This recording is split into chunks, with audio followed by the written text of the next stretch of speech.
Sí. Como nunca pueden mezclar ese en el medicamento. El doctor deja ahí,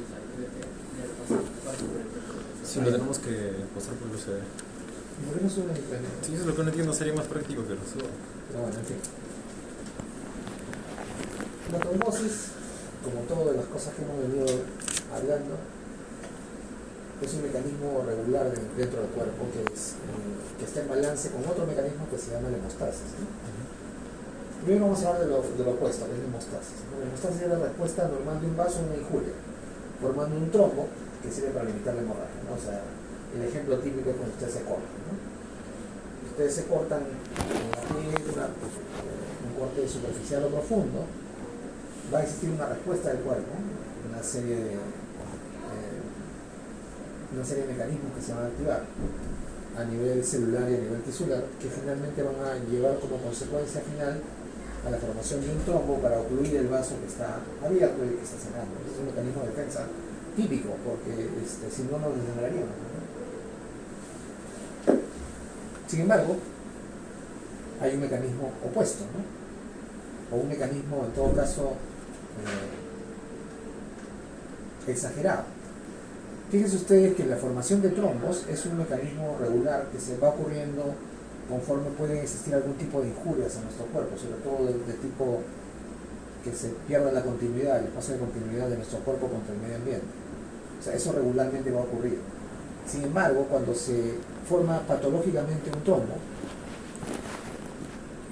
es un cuerpo sólido a partir de los componentes sanguíneos, sin que haya existido una lesión, por algún mecanismo de los que vamos a hablar en un momento más, cuando se forma de manera patológica un trombo sin haber existido, sin haber sangrado, eso se llama trombosis. ¿Ok? Trombosis entonces es la formación patológica de un trombo, un coágulo en el argot de la gente no médica, pero nosotros hacemos hablar de trombo, que es un cuerpo sólido a partir de componentes sanguíneos, por activación excesiva de los mecanismos de hemostasis en ausencia de sangrado. Y por eso debemos hablar de hemostasis. La hemostasis es la respuesta natural, la trombosis es la respuesta patológica. ¿Okay? O sea, no hay ningún corte, no hay nada, pero se activan los mecanismos de trombosis, de formación de trombos. Y entonces, existe una triada que seguro ustedes le han dicho en la clase, la triada de Virchow, ¿no? Ya, okay. Esos son, digamos, desde el punto de vista fisiopatológico, los factores que intervienen en la trombosis. Y son el flujo sanguíneo, el endotelio vascular y los constituyentes de la sangre. Estos tres factores están en continuo balance, equilibrio, para lograr lo que se llama la hemostasis normal. El equilibrio es la hemostasis normal, o sea, ni sangramos ni nos trombosamos por dentro, ¿no? Si existe un desbalance de la hemostasis normal hacia el sangrado, se conoce como estado hipocoagulable, ¿no? O sea, no se coagula la sangre, nos hacemos una pequeña lesión y sangramos y no dejamos de sangrar, ¿no? ¿Cómo? Por ejemplo, la hemofilia, ¿no? Hay un montón de enfermedades, ¿no? Si por el contrario nos inclinamos la balanza hacia este lado, ¿no? Y hay un estado hipercoagulable por algún motivo, o sea, nunca acabaríamos de hablar de todas las causas. El propósito es hablar de la trombosis como mecanismo, no tanto de las causas, de todas las causas, ¿no? Entonces, si nos inclinamos hacia el lado de un estado hipercoagulable por aumento de cualquiera de estos mecanismos, entonces vamos a estar inclinándonos hacia el lado de la trombosis. ¿Ok? Entonces, si hay un exceso de mecanismos que favorecen la coagulación, vamos a producir trombosis. Si hay un déficit de mecanismos que producen coagulación, vamos a llegar al sangrado. Lo normal es que no ocurra ninguna de las dos cosas, ¿no? Solamente el trombo debe formarse cuando hay una agresión, cuando hay una disrupción de las barreras de defensa del cuerpo, cuando hay un corte, ¿no? Cuando hay una lesión, etc. Normalmente estos mecanismos están activos unos con otros, porque una vez que yo formo el trombo en el vaso, cuando hay lesión, ¿no? Entonces el trombo sirve para evitar que la sangre se pierda, mientras se va regenerando todos los tejidos que han sido dañados, ¿no? Ese trombo dura un tiempo y después ya tiene que ser lisado, ¿no? O sea, tiene que ser destruido mientras se va produciendo la reparación. Entonces se están activando mecanismos de trombosis y de trombolisis O sea, que se llama cuando se lisa un trombo, se llama trombolisis. Regularmente en nuestro cuerpo cuando existe una anoxia. Pero cuando no existe una anoxia, cuando se forma patológicamente un trombo, sin que exista sangrado, eso se llama trombosis. ¿Ok? Entonces, la trombosis es, si ustedes quieren verlo de esta manera, una hemostasis excesiva, ¿no? Que aparece sin que haya de por medio un estímulo, en este caso una disrupción de la barrera natural del cuerpo que es la piel, sin que haya sangrado. ¿Ok? Sí, ¿Está claro? Sí. No se olviden esto, le dicen criada de bicho. A mí no me gustan los nombres, ya saben ustedes, pero es el flujo sanguíneo, el endotelio vascular, la pared del vaso y los constituyentes sanguíneos. Todos ellos juegan para el delicado balance que existe entre sangrado y trombosis. Esto no es normal, ¿no? La persona se desangre, tampoco es normal que se trombose por dentro, ¿no? Lo normal es esto, la hemostasis, que esté todo equilibrado, que cuando corresponda se formen trombos ante una injuria, que luego sean lisados y nuevamente regresemos a la hemostasis. Y entonces hay algunas palabras que es necesario conocer, ¿no? O sea, la consecuencia más importante de la trombosis es la obstrucción del vaso sanguíneo. Si se obstruye el vaso sanguíneo en el lugar donde se produce el fenómeno, eso se conoce típicamente como trombosis. Pero cuando se dispara a distancia un trombo y obstruye un vaso a distancia, eso se llama embolia, ¿no? ¿Ok? Como la trombosis es un mecanismo que se produce dentro de los vasos sanguíneos, puede haber trombosis arterial y puede haber trombosis venosa. O sea, cuando hablamos de trombosis no estamos hablando exclusivamente de trombosis venosa profunda. Estamos hablando de, en general, del mecanismo de trombosis que puede ser en territorio arterial o en territorio venoso. El ejemplo típico de trombosis arterial es lo que estamos viendo acá.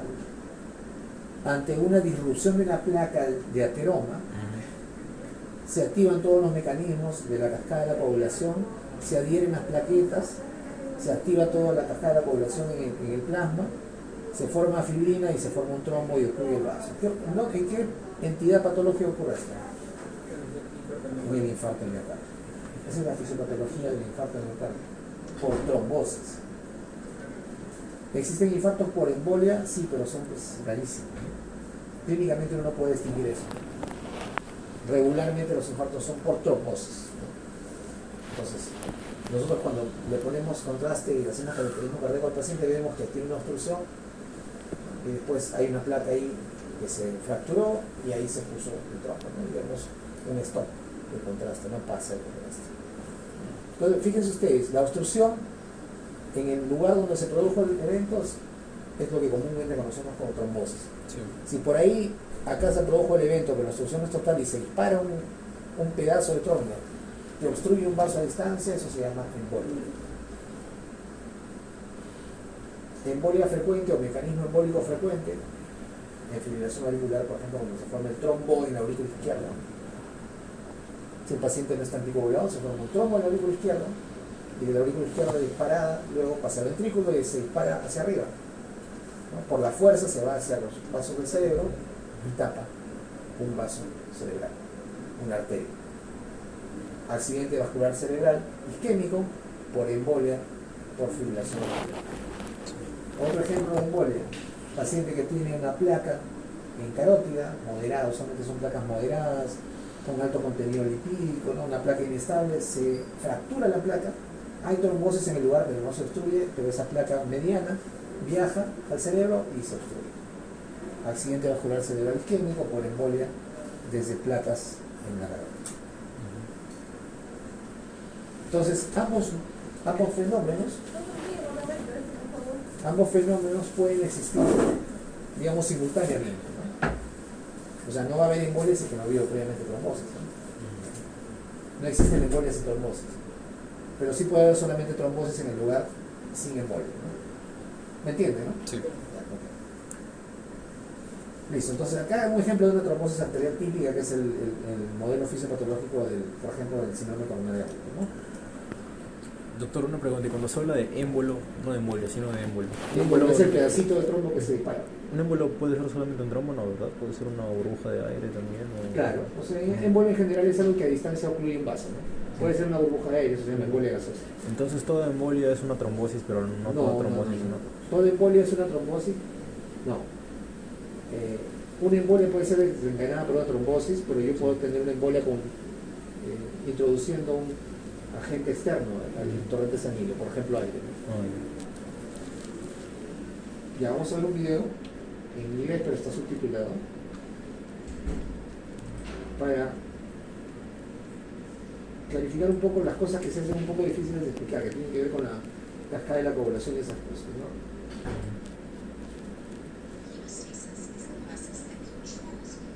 De lo que hemos hablado, ¿no?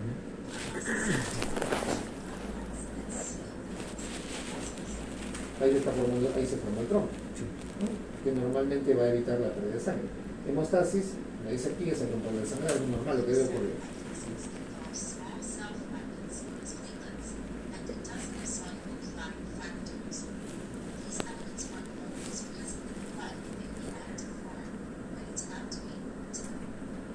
Entonces, la hemostasis y la trombosis dependen de las plaquetas y los factores de coagulación. Eso es muy importante porque no sé cómo les habrán enseñado a ustedes, pero clásicamente les enseña solamente la cascada de la coagulación, y eso no es así, ¿no? O sea, el modelo de la vía clásica extrínseca, intrínseca, la vía común, ya ha sido superado porque hay patologías en las cuales, a pesar de tener constantes normales de vía extrínseca e intrínseca, por ejemplo, TTPA o TP, a pesar de todo el paciente sangra, porque la alteración no es a nivel de los factores de coagulación, sino a nivel de las superficies que se activan durante el proceso de hemostasia y trombosis, básicamente las plaquetas. Las plaquetas son las grandes ignoradas, ¿no? Pero las plaquetas juegan un papel muy importante, porque como van a ver ustedes, son las que se activan, se adhieren y activan más al resto.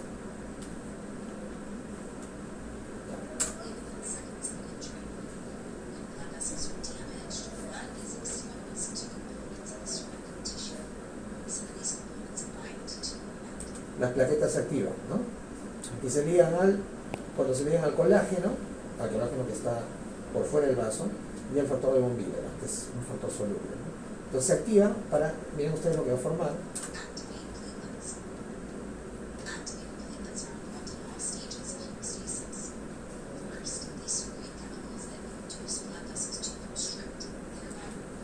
Las plaquetas producen vasoconstricción, producen espasmo vascular.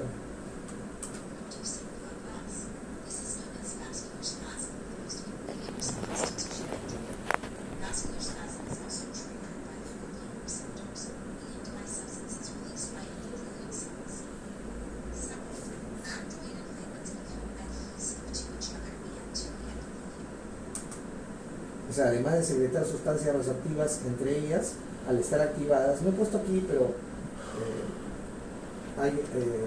la plaqueta al activarse cambia de forma, cambia de constitución espacial, empieza a secretar serotonina, que va a producir espasmo vascular, empieza a secretar citoquinas, sustancias que aumentan la permeabilidad,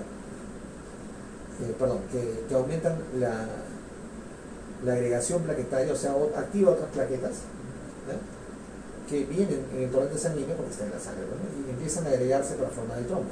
Se vuelven adhesivas, ¿no? Lo que normalmente están circulando en la sangre, cuando se activan y cambian de forma, al estar en contacto se adhieren unas a otras. ¿Para qué? Para formar el trombo.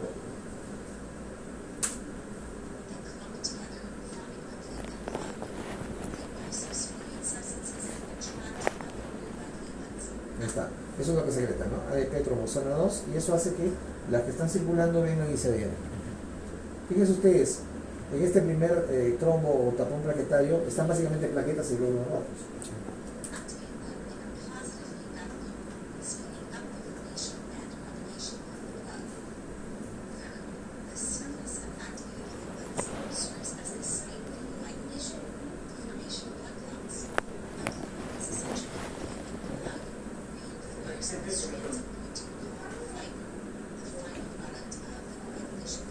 Así es, simultáneamente a la activación plaquetaria y la formación del tapón plaquetario en el torrente sanguíneo se ha activado ya, como vamos a ver luego, la cascada de la coagulación, cuyo producto final es la fibrina. la filina es como la malla, ¿no? Que va a atrapar todo ese tapón de glóbulos rojos y plaquetas.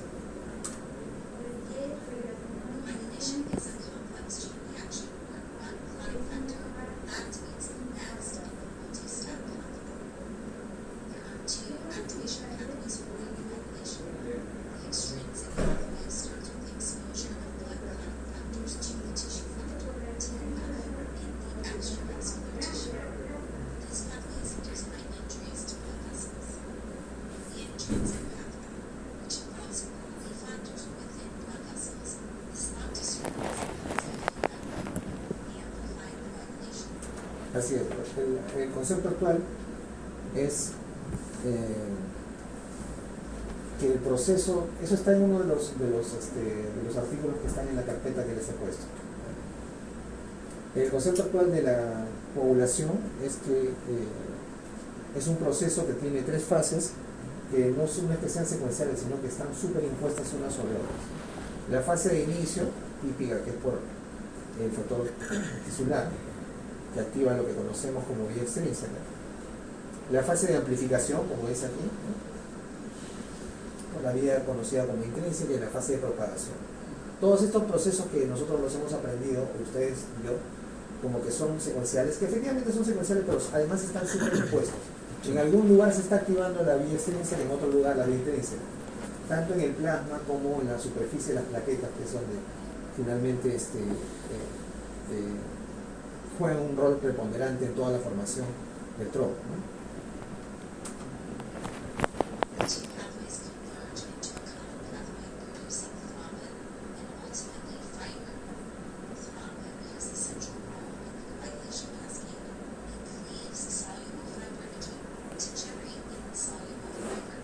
Exacto, ese es el último paso, ¿no?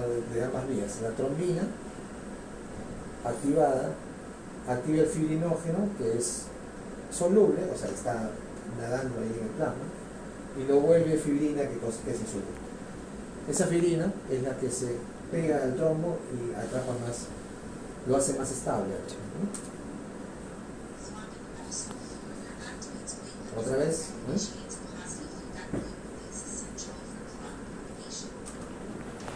Esa es la otra fase del proceso de hemostasis, ¿no? Iniciación, amplificación y propagación por feedback positivo. Se propaga, como dice, se propaga el coágulo, o sea, se extiende a todo el territorio cercano al lugar donde se produjo un ictio.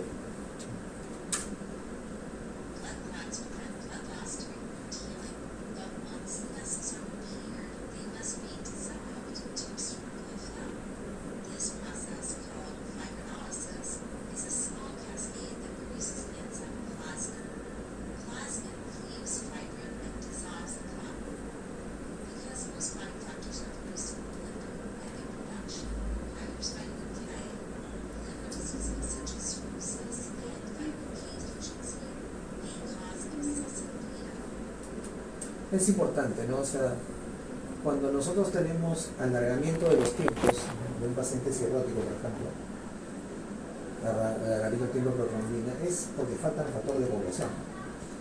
Es porque el hígado no está sintetizando factor de coagulación, no es porque el paciente está anticoagulado. ¿Pero qué hacen los médicos? Le dan vitamina K. La vitamina K solo se usa como antídoto para los anticoagulantes, que son los que afectan justamente el metabolismo de vitamina K. ¿Cuáles son? La warfarina, la acecumandrol, que no tenemos acá, solo usan más en Estados Unidos. Aquí tenemos warfarina. ¿Okay? La warfarina, que es un antagonista de la vitamina K, sí produce anticoagulación porque interfiere con los factores que son dependientes de la vitamina K. Entonces, si yo estoy anticoagulado, como efecto tengo el tiempo de protrombina alargado por la anticoagulación, yo encuentro eso en un paciente que se está desangrando y yo tengo que usar el antídoto para la warfarina. El antídoto para la warfarina es la vitamina K. Pero cuando un paciente tiene cirrosis o tiene insuficiencia hepática, lo que tiene es falta de producción de factores de coagulación, que son proteínas. No es que está anticoagulado, entonces yo no tengo que tener la vitamina K. ¿Para qué le voy a vitamina K? Si el hígado no produce nada. Claro. Pero le da vitamina K. ¿Pero ayuda o no ayuda? Pero si te estoy diciendo cuál es la fisiopatología, tú que piensas. Pero siquiera tapa la fachada. ¿Pero por O qué? sea, de Nosotros no hacer que la damos- sangre no Nosotros sea no tan- damos medicamentos para tapar la fachada ni para... Claro, claro. Nosotros damos medicamentos cuando tenemos evidencia Ujú. de que tienen beneficio. Si estamos viendo que la fisiología es que en una insuficiencia hepática lo que está fallando es el hígado, Sí. ¿de qué sirve que yo le dé el sustrato para formar factores de coagulación si el hígado no va a producir nada?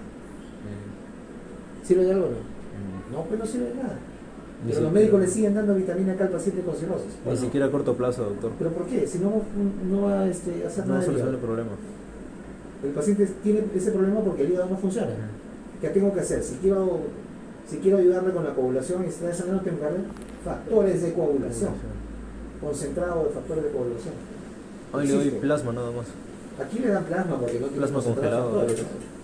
Pero lo que hay que darle son concentrados de factores. En salud se tiene concentrado de factores. El MINSA no tiene, le da plasma, Plasma. lo llena de volumen para unos cuantos, un poquito de factor de coagulación, ¿no? Concentrado de factor de coagulación, o sea, está 20 a 30 veces concentrado. Eso es lo que se le da al paciente cirrótico, hasta que se pueda reemplazar el hígado, ¿no? No le damos vitamina K. ¿Para qué le damos vitamina K si el hígado no funciona? Es como que tú le dieras, a ver, para que me entiendan el ejemplo, ¿no? No sé si entendió. Yo soy un obrero que construyo ventanas, ¿ya? Entonces, yo necesito vidrio para hacer las ventanas, ¿ok? Pero ahora estoy enfermo, no puedo trabajar y me siguen dando vidrio. ¿Va a funcionar la ventana? Lo mismo es acá.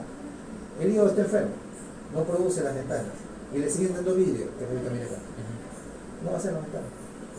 No va a ser los factores de coagulación, que es el producto que queremos para que haya coagulación.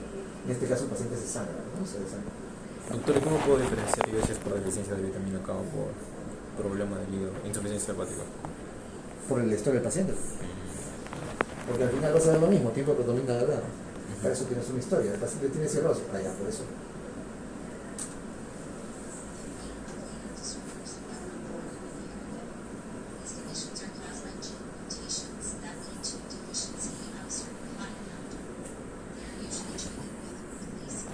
Ahí está, ¿ves? Entonces hago un reemplazo de factores. En el caso de los desórdenes de plaquetas, por conectado de plaquetas. En desórdenes genéticos también se daría factores concentrados. En desórdenes genéticos. En los desórdenes genéticos que implican déficit de factor de coagulación específico, se da concentrado de factor de coagulación. Por ejemplo, para el caso de hemofilia, hay concentrado solo de factor 8. No, ya existen. Sí existen, aunque hay acá es otra cosa. No. De salud es el único que, cuando yo sabía la última vez que averigué, es el único que tiene concentrado de factores. Concentrar factor 8 para la hemofilia A, concentrar factor 9 para la hemofilia B. Conocí esto de factores, pero de factores en específico.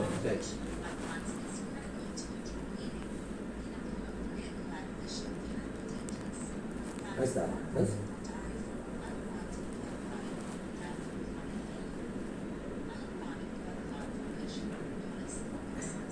Arterias y venas en realidad, ¿no?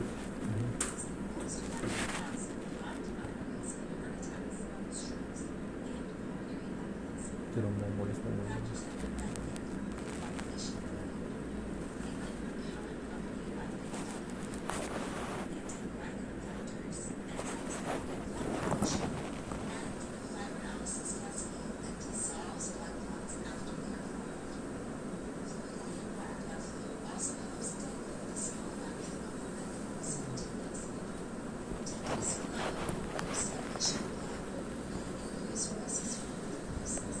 Ahí está, esos son los factores que naturalmente previenen que se produzca trombosis dentro de los vasos, ¿no? Las propiedades repelentes de plaquetas del endotelio, o sea, del endotelio del vaso sanguíneo, los factores anticoagulantes que están circulando, proteína C, proteína S, el proceso de fibrinolisis que les dije, ¿no? que se activa cuando se forma un coagulito y se evita que se obstruya la circulación, y el fluido normal de la sangre. Si hay éstasis venosa, éstasis sanguínea, ya, éstasis es cuando el flujo es... Ah, ya, esta sí es la probabilidad de que el flujo sea Éstasis, esto es flujo Ah, normal. no. Éstasis El flujo está lento, éstasis es cuando la sangre se queda, da vueltas, por flujo lento. ¿Ya? Cuando hay éstasis sanguínea, por ejemplo, en la fibrilación auricular. En la fibrilación auricular tenemos la aurícula y el ventrículo, ¿no? Sí. Entonces, en la fibrilación auricular, en vez de haber un movimiento sincrónico del nodo sinusal, la activación, el ciclo auricular que luego pasa la parte eléctrica al ventrículo y la contracción, Sí. lo que hay es una contracción en varios puntos de la aurícula, solamente del aurículo izquierdo. Y entonces la aurícula está fibrilando.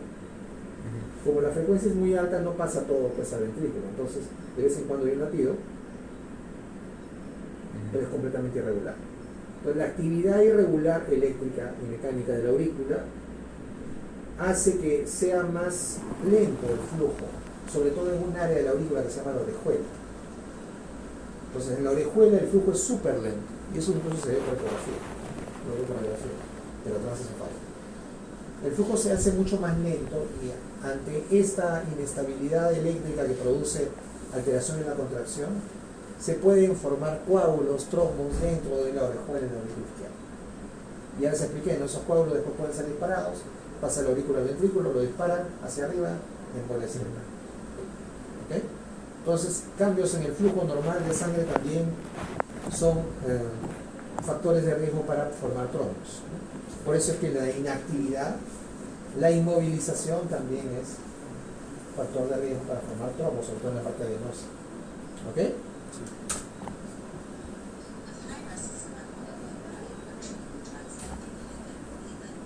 Bueno, eso solo por conocimiento, ¿no? Eso no corresponde en este momento.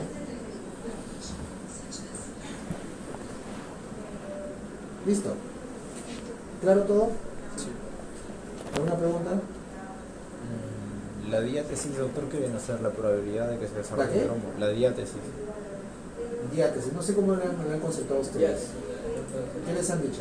¿Qué es la probabilidad de que se desarrolle una enfermedad trombótica? O trombosión. Doctor, ¿y el dímero B? El dímero es un examen. ¿Ayuda para poder determinar si el paciente tiene trombosis venosa Y profunda? ahorita vamos a ver eso. ¿O solo por la sospecha? A ver. Entonces tenemos síndrome por oclusión arterial sistémica, cuando es en todo el cuerpo. Cuando afecta al corazón, ya sabemos, síndrome coronario agudo. Cuando afecta al sistema nervioso central, accidentes vasculares cerebrales. Cuando hay, por ejemplo, trombosis arterial en alguna parte del cuerpo, en la pierna, en el brazo, también va a haber pues todos los signos de falta de irrigación sanguínea, palidez, ausencia de pulsos, ¿no? Cuando hay trombosis arterial por algún motivo, claramente van a ver cómo se pone azul el miembro, ¿no? Se pone frío y la disminución de pulsos o ausencia de pulsos en todos los casos.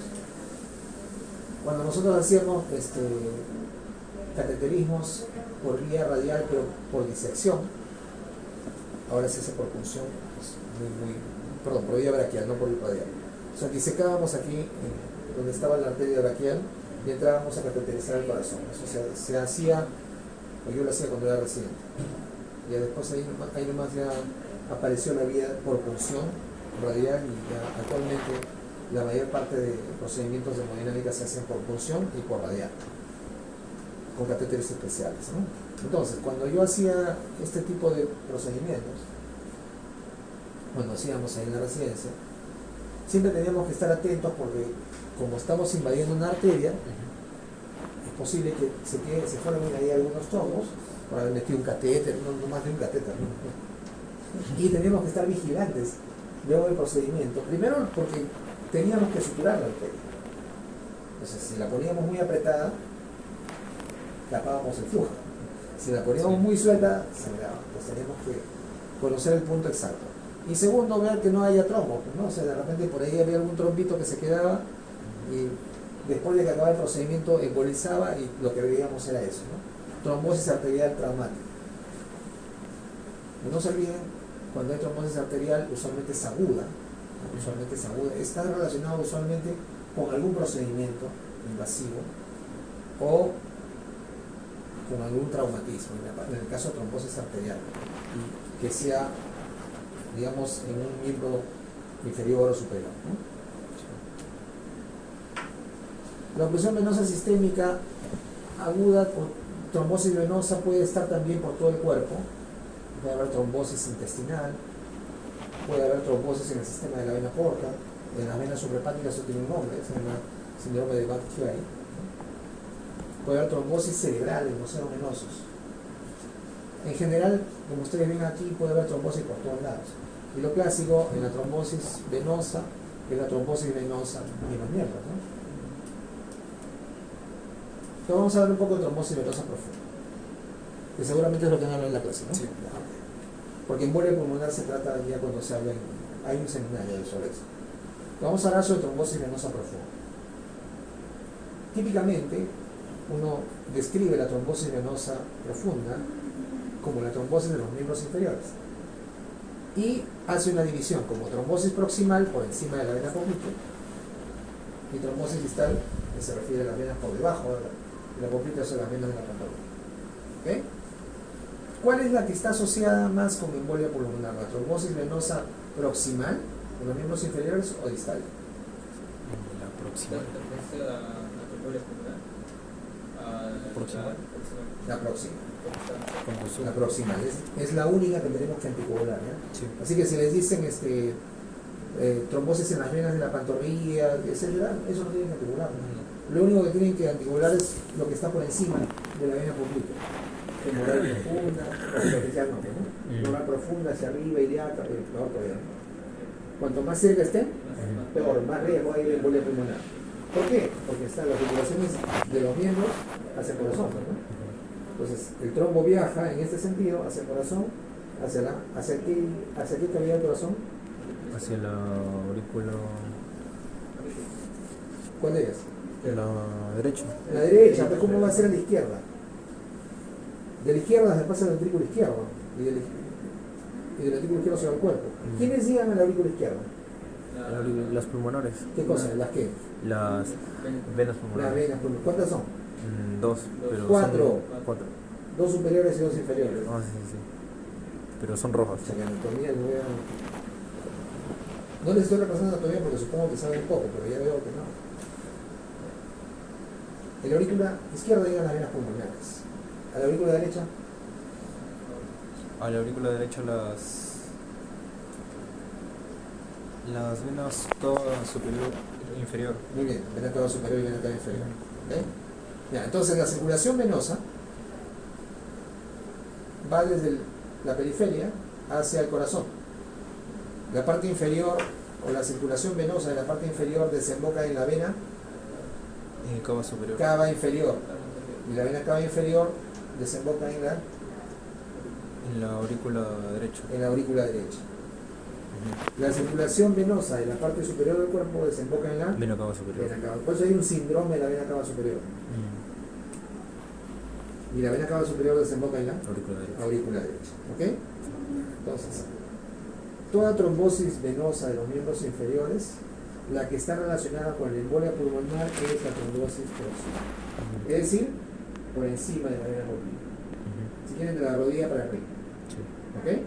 Todo lo que está por debajo no está relacionado con la embolia pulmonar y no tiene que anticoagularse.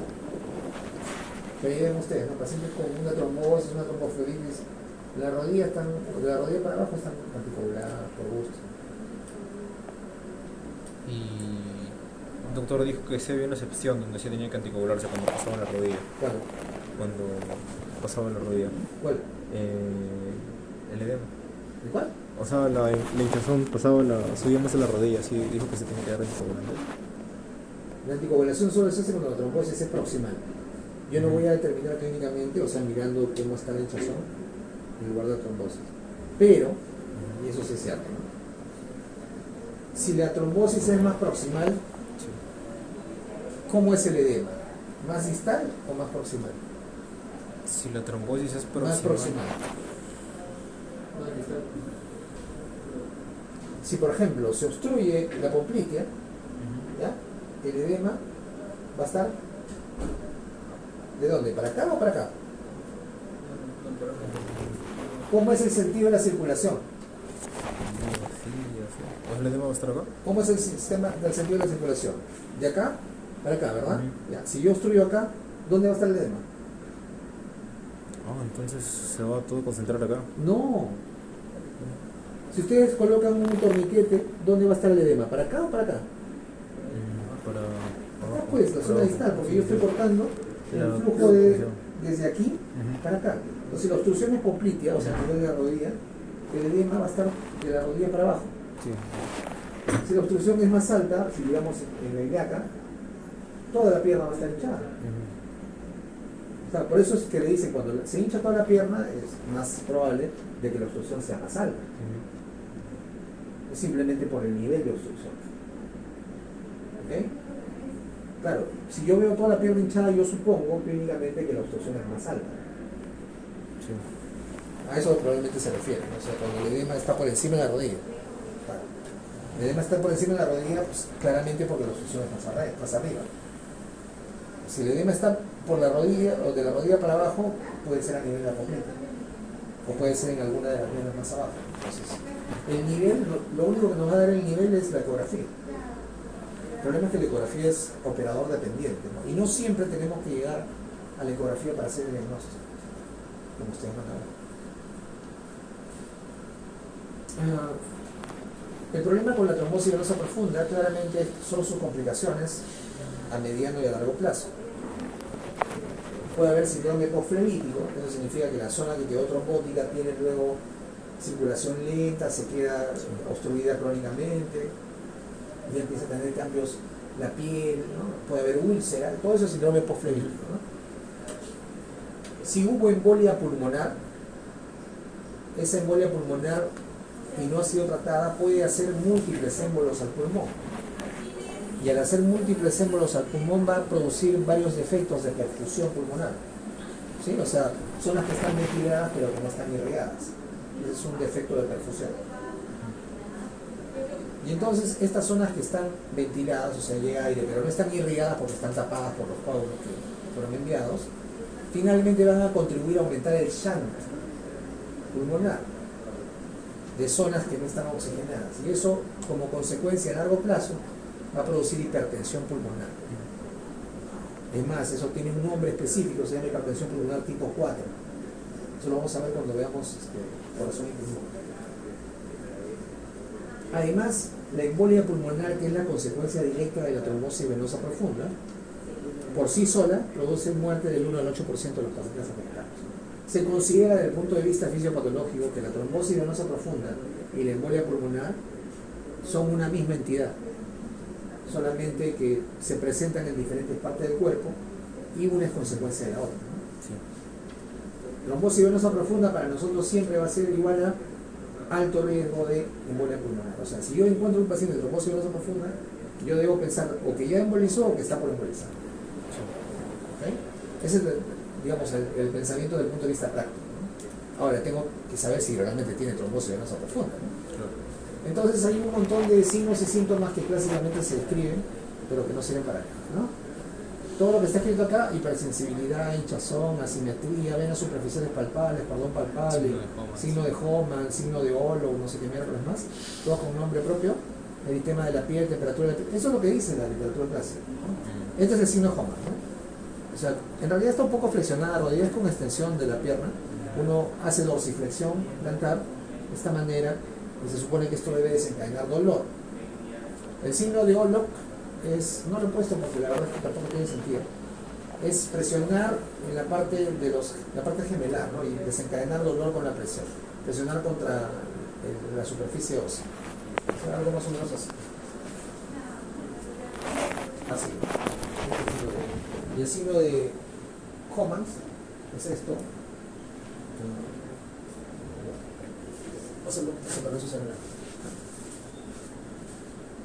Hacer esto, ¿no?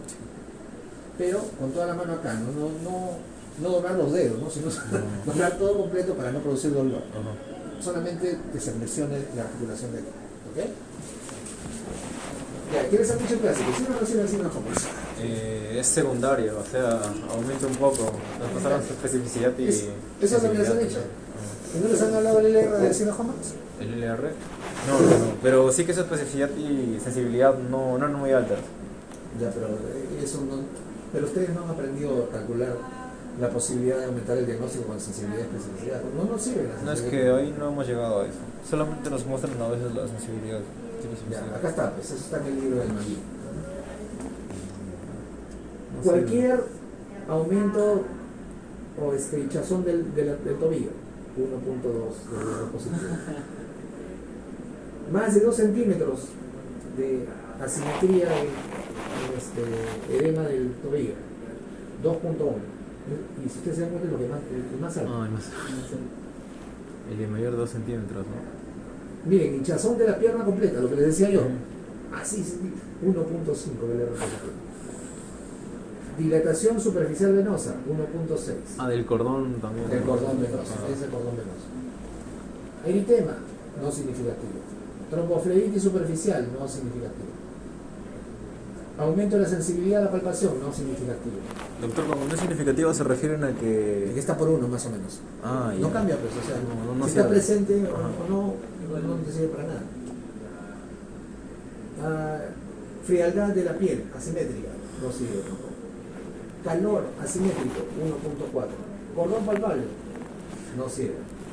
Signo de Hoffman, no sirve. No sirve.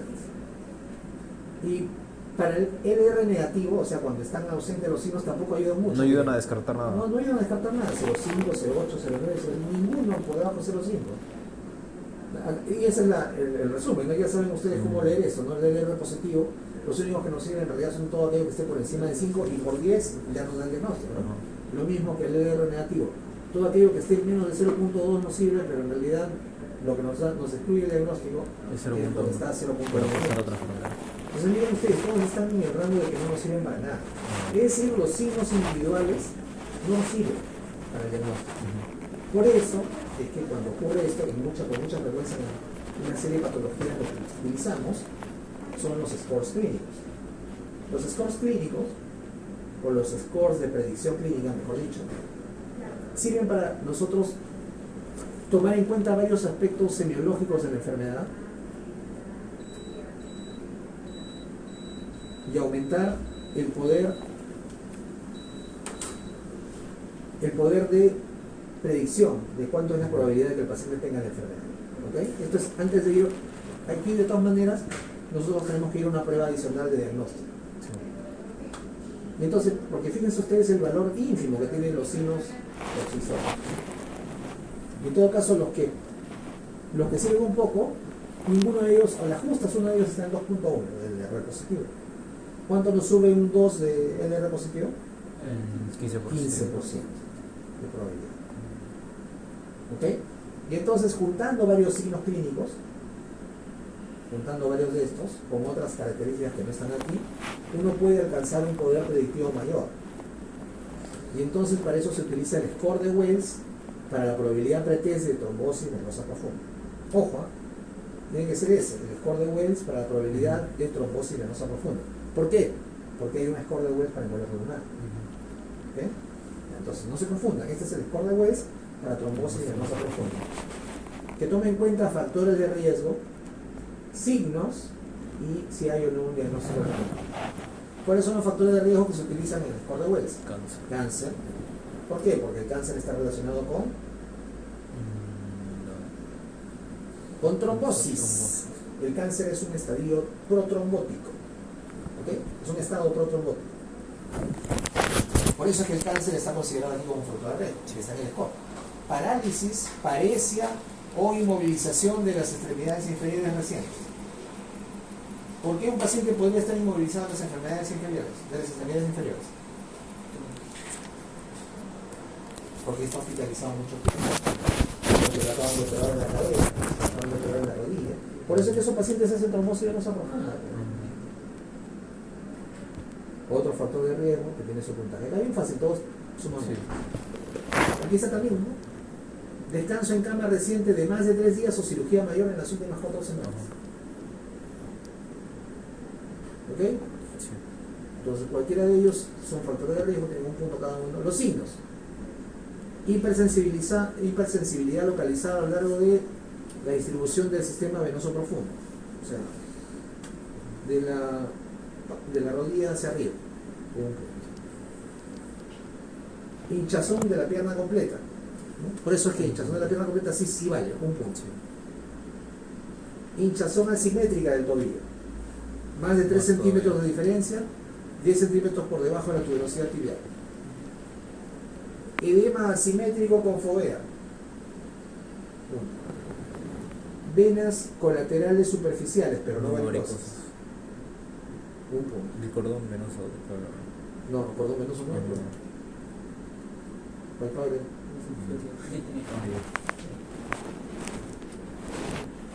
Y el diagnóstico alternativo. Este es si es que hay otro diagnóstico alternativo que es más probable que trombosis venosa profunda. Si es así, le quitan 2 a todo lo que puede haber sumado. ¿Ok? Sí. Ya. ¿Cómo se interpreta el score? Si tiene 3 o más, es de alta probabilidad de ¿qué? De que tenga. De trombosis venosa profunda. Si tiene 1 o 2 puntos, es Moderada. probabilidad moderada. Y si tiene 0, Baja. baja probabilidad. Entonces, con esta herramienta de predicción clínica, que es el score de Wells para trombosis venosa profunda, yo puedo separar a mi paciente en 3 categorías. Baja probabilidad, probabilidad intermedia, que justamente es el problema principal, Sí. y alta probabilidad. ¿Por qué esto es importante? Porque dependiendo de la probabilidad que tenga yo, hay o no mayor posibilidad real de que tenga la trombosis venosa profunda. Si yo califico a mi paciente como baja probabilidad, su LR es de 0.2. Entonces este paciente tiene un riesgo bien bajo de tener trombosis venosa profunda. Si yo le hago una prueba más, le salga negativa, por ejemplo el dímero D, Ya excluye, descarta. descartado por completo. El dímero D es un examen que tiene un alto valor predictivo negativo. O sea, si sale negativo te descarta por completo. Ajá. ¿Ya? Pero Si sale positivo no ayuda te mucho. asegura, tienes que hacer otra prueba más. Pero puedes sospechar ya.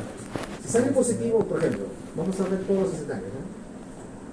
Si tengo un paciente que le hago el score de Wells, si sale que es de bajo riesgo, de baja probabilidad, entonces tiene casi nula probabilidad de tener una enfermedad. Le hago la prueba adicional, en este caso el dímero D, y sale negativo, se descarta por completo. No tiene trombosis venosa profunda. Si yo tengo un paciente que tiene bajo riesgo o baja probabilidad de tener trombosis venosa profunda y sale el dímero D positivo, ¿qué hacemos? ¿Sospechar? Hacerlo. Ya sospecho, ¿no? ¿Qué tengo que hacer para estar seguro? Otra. Ahí le hago La eco. el eco, que es el Doppler venoso del mismo tipo. Esa es la manera lógica y costo efectivo de utilizar los exámenes. En el que tiene moderada probabilidad de PTS, eso no me sirve de nada. Tengo que hacerle las pruebas de todas maneras. Le hago el dímero D. Si sale negativo, se descarto. Si sale positivo, mi sospecha aumenta y entonces tengo que hacerle de todas maneras. O le podría hacer referente el Doppler venoso. Sí. A eso sí, ¿no? El que tiene alta probabilidad PTS, mira, tiene un 5.9 de LR. O sea, un poquito más de 5. 6 era como 40%, ¿no? Entonces, solamente, clínicamente ya tiene 40% de probabilidad. Le hago el dímero D. Sale positivo, ya le doy tratamiento. No necesito más. No tiene un LR. Tiene un LR, sí tiene un LR, pero no lo voy a decir porque es un otro. Sí tiene un LR, pues si quieren lo vemos, acá está. Doctor, una consulta. Usted mencionó que después de una probabilidad pretest puede ser de 30-40% de ahí recién empezaba a ver los LRs. En este caso, ¿empieza con un 0% o también puede empezar con un No, porcentaje? empiezas con un porcentaje dependiendo de la población, que eso depende, ¿no? Ahí hemos dicho que antes de que le hagamos nosotros ninguna evaluación, o sea, solamente con la anamnesis tenemos una probabilidad, solamente por la historia, ¿no? O sea, si la historia es más o menos típica, yo podría tener una probabilidad de 20-25%. Si la historia es muy típica, de repente esa probabilidad es muy alta, más alta, ¿no? Entonces le hago el examen y le paso el score, Ya está. voy a estar probablemente en alta sensibilidad, en alta probabilidad pretest, ¿no? Luego le hago el dímero D, sale positivo y yo ya no necesito hacer más nada. Eso es una trombosis venosa profunda. Espérense que voy a ver el libro. Sí, el dímero D tiene su LR.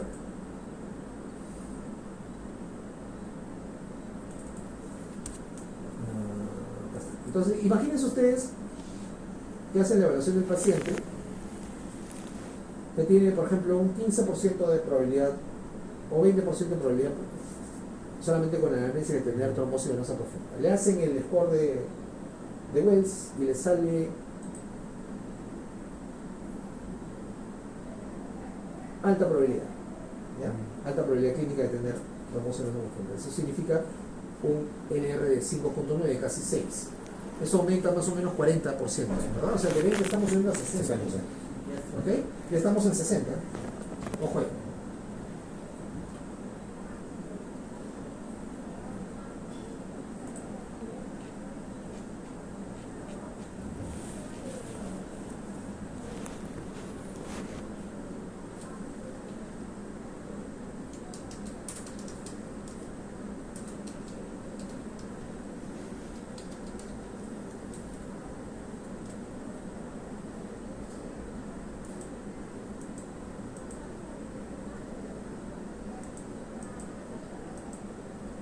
¿Qué capítulo es este, no? 56.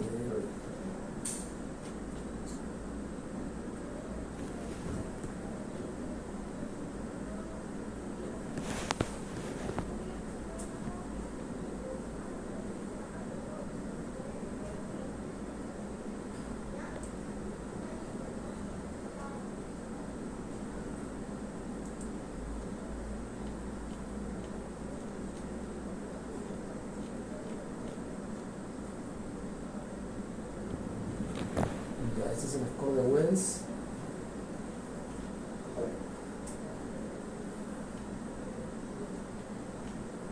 Ah, ya, el libro de esta.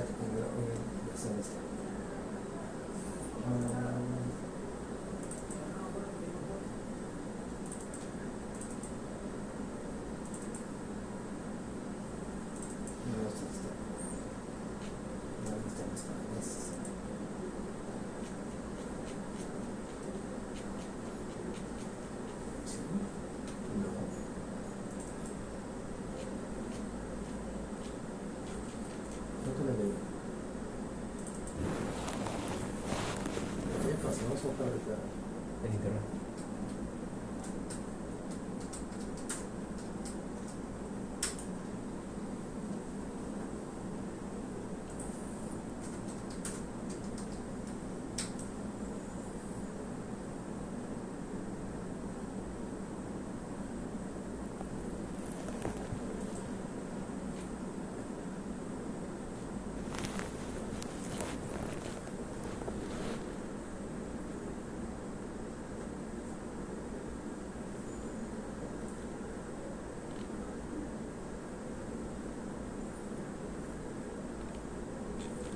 Ya.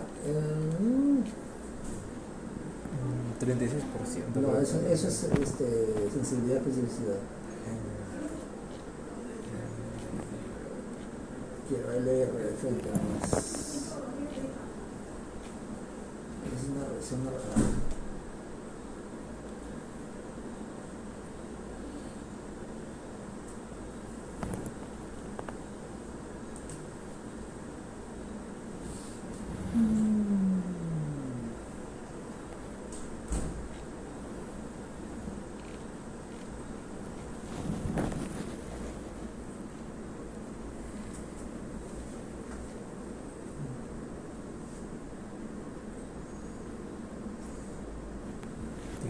No, pero eso es un diseño hipotético.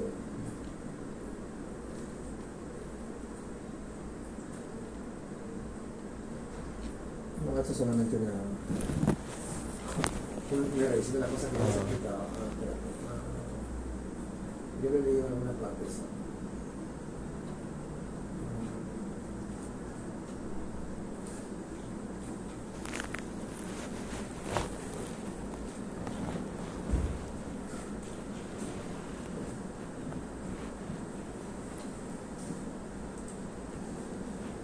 No, es este día. Creo que es en otro libro.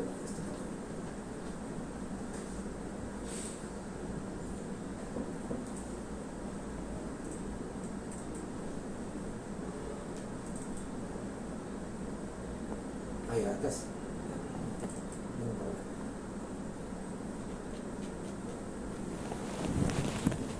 En el examen clínico racional.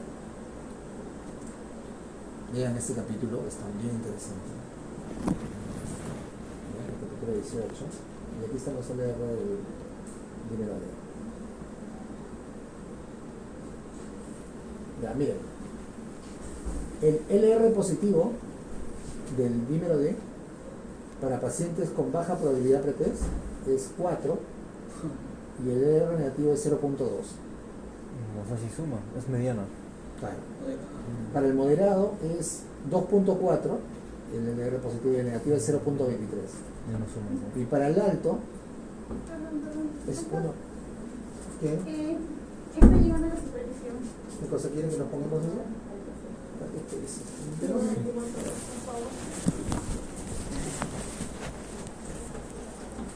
Yo no estoy acá, yo estoy de vacaciones, que no fastidio.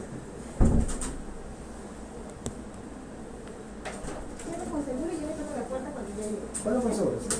Oh, mira. Ya. Ahorita no vamos. Ya, entonces, ¿cuánto tenía nuestro paciente que tenía bajo riesgo? 60, ¿verdad? De 20 sí, subió a 60. Ya, ok. Entonces, si sale el dímero D positivo, para el de bajo riesgo tiene 4. O sea, ¿cuánto más le sube? 25%. El, 29, 28. por ahí. el 2 Es 15, el 5 es 30. El 5 es 30, ¿verdad? 4, 25, No, 20. es 45, 50. Y el 5, perdón, el 2 es El 10, 15, el 10 el es 40, 5, es 30, el 10 es 45. ya, ok. Entonces estos son como 28. 20% más o menos, 25%. Ajá. ¿Cuánto tenía ya? Tenía 60. Más 25. 85. Ya no. Ahí está. ¿Ok? ¿No? En cambio, para uno que tiene alta probabilidad pretest, ya seguramente, No ayuda mucho. no, ya lo teníamos, ¿no?, en alto y ya no va a ayudar mucho, ¿no? O sea, en realidad no nos sirve más. Tiene que ser el ecodoppler. Ajá.